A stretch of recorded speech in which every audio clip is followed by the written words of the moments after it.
बहुत से ना मैरिटल, अब जाहिर आप माशाल्लाह मैरिटल लाइफ से गुजर रहे हैं, मैरिटल लाइफ बहुत से लोग अली भाई स्ट्रगल कर रहे हैं आजकल ओवरऑल, और एक ख़वातीन का शिकायत ये शिकवा होता है आमतौर पे हर एक से कि जो है ना आप टाइम नहीं देते जी। क्या आपकी वाइफ को भी आपसे ये शिकवा है? ये हर किसी का है। ये यूनिवर्सल शिकवा है। अभी मैंने अपने क्योंकि आपने कहा या तो बिजनेस और या फैमिली। मैंने यहाँ पे अपने दोस्त ही बनाए ताकि मैं फैमिली को पूरा टाइम दे पाऊँ, और मैंने अपना काम भी अपना ऑफिस घर के नीचे रखा है।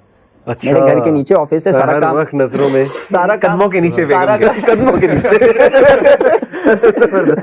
सारा काम जो है ना उधर ही होता है मेरे घर के नीचे। मैंने अपना काम रखा हुआ है, स्टाफ भी आता है, बेसमेंट है मेरे घर के नीचे प्रॉपर मैंने बनाई हुई है, और उसके ऊपर जो है ऑफिस है मेरा, ठीक है, उधर ही घर के नीचे उतरा, काम किया, घर पे आ गया, फिर भी शिकायत है, फिर भी शिकायत है। ये फिर यूनिवर्सल जो है ना शिकायत है, ये रहेगी।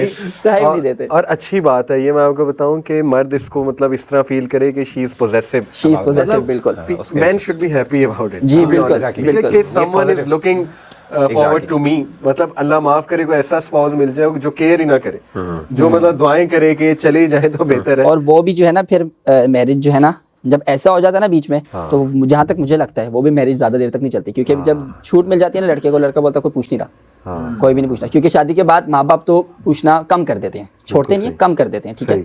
और अगर बीवी भी नहीं आपको पूछ रही तो फिर आप जो है ना, मुझे लगता है जहाँ तक आप जो है ना फिर और ज़्यादा खुल जाते हो, आप बाहर जाते हो, फिर आप दोस्त बनाते हो, आपको समझ नहीं आ रही होती आप क्या कर रहे हो, ठीक है।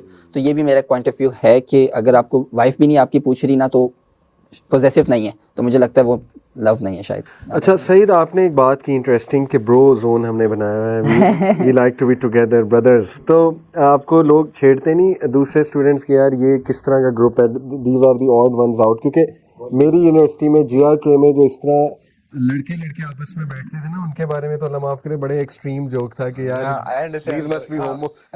मैं उस साइड पे जाना नहीं चाह रहा, ये कहते थे लिटरली। तो ये इस तरह का मतलब है कोई चक्कर, मतलब यूथ में इस तरह के जोक? कुछ ऐसे सोचते हैं, इट्स लाइक सर कि देखें हमें पता है कि यार हम एक दूसरे के लिए, हमने एक दूसरे को गाइड करना है, बट हम लाइक जो दूसरे लोग हैं अब वो हमारे बारे में और हमारे ग्रुप के बारे में क्या सोचते हैं, I do not care and I have no idea। बिल्कुल सही। It वैसे actually I think positive ये है क्योंकि लोग actually I think हमारे पास आते हैं क्योंकि वो like I think attract होते हैं, they actually like it कि कोई एक है ना एक boys का ग्रुप है, क्योंकि देखें ना ISL में जो होता है ना हर किस्म का बंदा, कहने के मतलब फ्री मिक्सिंग होती है, it's natural at least for them, क्योंकि अब जो जहाँ पे बॉयज़ का ग्रुप होता है ना, फिर लोग कहते हैं यार अच्छा फिर अब हम यहाँ पे जैन लाइक अपने शुगल करने आ जाते हैं, या फिर कुछ खेलने आ जाते हैं, या फिर कुछ लाइक वैसी बॉयज़ का आपस में जो गैदरिंग होती है बंदा खुल जाता है। बिल्कुल सही। क्योंकि देखें ना औरत के सामने कोई बंदा बैठा हो तो उसको जरा तमीज से एक लहजे से बात करनी पड़ती है। ऐसा ही है। एग्जैक्टली आई थिंक काफी लोग खुश होते हैं कि यार कोई एक्चुअली कोई आज के दौर में भी कि बॉयज का एक ग्रुप है यार, हम यहाँ के एटलीस्ट दोस्त हैं हमारे, खुल सकते हैं यार एग्जैक्टली हम खुल सकते हैं आराम से। मेरा एक दोस्त था यूनिवर्सिटी में, वो तो हमें ताने दिया करता था कि भैया जितने मर्जी चक्कर चला लो, कंधा तुम्हें जनाजे पे बॉयज कंधा देने तुम्हें बॉयज ही आएंगे, जरा हमसे हमारे पास बैठा करो। तो मेरा ख्याल ये अच्छा एक वो मोटिवेशन है। सर एक सवाल मेरा भी आपसे एक और कि वन ऑफ द रीजंस जो लोग हमारे यूथ जल्दी शादी से भागते हैं, उनकी ये फीलिंग है कि शादी के बाद ना इंसान की ज़िंदगी बड़ी खुश्क हो जाती है, और जाहिर है वो ये अस्यूम करते हैं कि जी अभी हम जो बहुत चिल कर रहे हैं, एंजॉय कर रहे हैं, तो ये शादी होगी तो फिर एकदम जिम्मेदारियों का बोझ आ जाएगा और हमारी जो ज़िंदगी में फ़न है, एंटरटेनमेंट है, वो काफ़ी कम हो जाएगी। तो आपका एक्सपीरियंस क्या है कि before marriage obviously you had a lot of fun और आप खेल कूद का शौक था, आपको पढ़ाई में दिल नहीं लगता था, तो शादी के बाद भी क्या आपको फील हुआ कि मेरी ज़िंदगी बहुत खुश्क हो गई है, ड्राई हो गई है, मेरे पर बोझ ज़्यादा ही है, the fun element was there? Mindset के गेम है। अभी देखिए यंग एज में मैं ये भी बोलता हूँ इसलिए अच्छा है कि शादी करना, जो आपका पार्टनर है ना वाइफ, वो आपके साथ दोस्तों की तरह रहता है।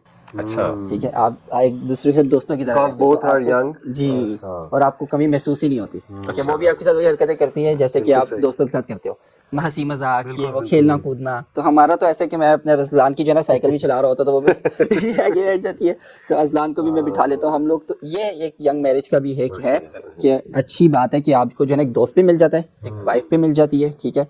और क्रेजी हरकतें भी करते जी, हैं मिलके, भी बिल्कुल। यंग है। हाँ, तो बिल्कुल भी नहीं, मेरा तो बिल्कुल भी नहीं एक्सपीरियंस रहा, मुझे बिल्कुल भी नहीं खुश महसूस हुआ। experience for you in जी, बहुत ज़्यादा अच्छा। वही मैं बता रहा हूँ ना कि मैं सोचता हूँ कि माशाल्लाह। एक सही टाइम पे कैसे अच्छा फैसला कैसे लिया तूने। अल्लाह इस्तकामत दे आप दोनों आमीन, को। आमीन, हम बार-बार यही मैं कह रहा हूँ, दुआ इंशाल्लाह इनके लिए करें। बिल्कुल दोनों भाइयों के लिए माशाल्लाह, खास तौर पे सईद भी माशाल्लाह जिस तरीके से आप लोग अपने अपने आप को माशाल्लाह किया, ये बहुत बड़ी बात है इस एज के अंदर, इस तरह खास तौर पे इतना फितना जब आसपास है, और खास तौर पे जैसे आप जैसे बॉयज सॉट आफ्टर बॉयज होते हैं, मैं बताया कीप इट अप, बिकॉज आपने मुझे अभी बताया आपका नेक्स्ट जोन लम्स है, तो वहाँ मजीद बॉय जोन बनाना है अपने साथ। और इंशाल्लाह you have to protect yourself and motivate others as well. मैं इनको एक बात बोलना चाहूँगा, जैसे ये अपना बता रहे हैं सिनेरियो सारा सीन, तो इसी में जो है ना काफ़ी लड़के जो है ना जितने भी हैं बाहर जो अपने आप को समझते हैं कूल, समझ लें आप, तो वो काफ़ी तंज करते हैं ऐसे लड़कों को। मैंने एक्सपीरियंस किया है, ठीक है, कि ये क्या लड़के हैं, बर्गर बच्चे हो गए, ये वो ऐसे। तो मैं मोटिवेट करना चाह रहा हूँ, मैं इसको ऐसा बिल्कुल भी नहीं बोलना चाह रहा, मैं आपको मोटिवेट करना चाह रहा हूँ, जो आप कर रहे हो वो बहुत बेहतर है, ठीक है, और बहुत अच्छा है, क्योंकि इस एज में आपने जैसे अपने आप को रखा हुआ है ना, यकीन माने एक्सीलेंट, बहुत ज़बरदस्त। क्योंकि मैंने ऐसे लड़के देखे, मैं रहा भी उन लड़कों में जो मैं बोलता हूँ कि नहीं दोस्त नहीं है, वो लड़के मैं उनको देखता हूँ अपनी एज में, वो अभी भी मैं उनको देखता हूँ ना, मैं बोलता हूँ शुक्र अल्हम्दुलिल्लाह कि टाइम से मैं दूर हुआ। और वो जब मुझे भी बोलते थे कि ये क्या मम्मी डैडी बच्चा वो कर ली, जल्दी शादी कर ली, हम हंस रहे हैं तेरे पे, तो मैं उन पर हंस के चुप चुप, रिस्पॉन्स करने की ज़रूरत ही नहीं है, जवाब देने की ज़रूरत ही नहीं है, क्योंकि मैंने एक्सपीरियंस किया ना, तो इनके साथ भी शायद होता हो। Very nice, very nice.